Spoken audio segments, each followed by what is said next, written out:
شب عید کی فضیلت اور اس کی مصروفیت۔ اسلام میں جن اوقات کو بہت عظمت و شان حاصل ہے ان میں سے ایک عید کی رات بھی ہے، جو آج کا دن گزارنے کے بعد ہمیں نصیب ہوگی۔ روایت کے مطابق چاند رات کا نام لیلۃ الجائزہ یعنی بارگاہ الہی سے انعام اور عیدی ملنے کی رات ہے۔ انعام اور عیدی کی اہمیت ہم سب جانتے ہیں، ہر چھوٹے کو بڑوں سے عیدی کی امید ہوتی ہے۔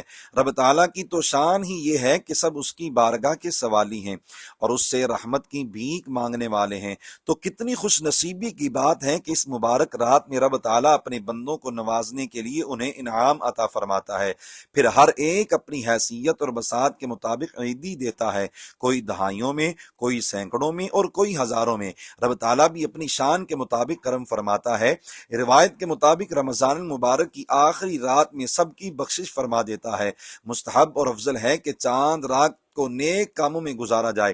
سیدنا ابو امامہ سدی باہلی رضی اللہ تعالیٰ عنہ نے مرفوعاً روایت کیا، من قام لیلۃ العیدین محتسبا للہ لم یمت قلبہ یوم تموت القلوب، یعنی جو مسلمان ثواب کا طلبگار بن کر عید الفطر اور عید الاضحیٰ کی راتوں کو اللہ تعالیٰ کی عبادت میں گزارے، اس کا دل نہیں مرے گا، یعنی ایمان سے محروم نہیں ہوگا جب لوگوں کے دل مر جائیں گے۔ ہمارا عمومی رویہ یہ ہے کہ چاند رات کو کھیل کود اور خریداری کی رات سمجھا جاتا ہے، بلکہ بے شمار لوگ گناہوں کے کاموں میں مبتلا ہو جاتے ہیں۔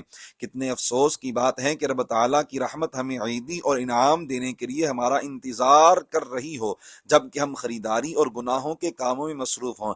جب ہمیں معلوم ہے کہ عید کے دن فلاں فلاں چیزوں کی ضرورت ہے تو ان کا انتظام بر وقت کر لینا چاہیے، نہ یہ کہ چاند رات کا انتظار کرتے رہیں۔ اگر اس مبارک رات میں زیادہ نیکیاں نہ بھی کر سکیں تو کم از کم نماز عشاء اور نماز فجر باجماعت ادا کرنی چاہیے اور گناہوں کے کاموں سے بہر صورت بچنا چاہیے۔